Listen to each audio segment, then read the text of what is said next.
A southern Indiana city with a history of wrestling with train traffic decides to take a different track.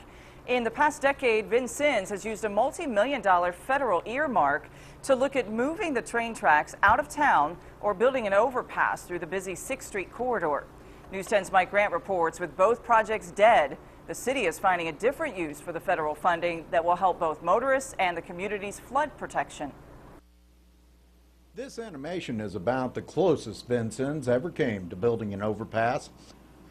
Mayor Joe Yoakum killed the project, saying the overpass was more than the city could afford. The city had already dipped into special state and federal funds to do some preliminary work, and there were concerns it would have to pay the money back.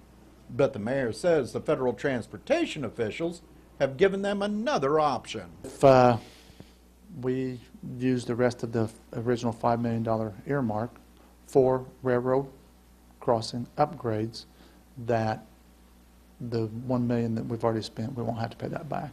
The city will use some of the money on crossings at 6th, Hart, and 15th Streets. But one key spot will be along 2nd Street near Niblack.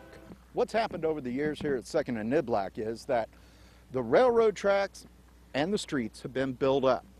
So much so that a floodgate that's kept in this concrete building no longer fits. The flood wall that intersects with the railroad there has to be done for our levee certification. It's one of the things that will have to be done, and this is going to help us accomplish that.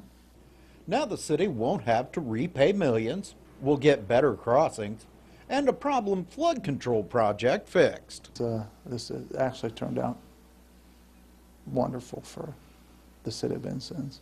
A financial fix that does everything except get motorists around the trains. In Vincennes, I'm Mike Grant, News 10. Officials say it'll take months to wrap up the paperwork on the aborted overpass project and free up money to work on the crossing.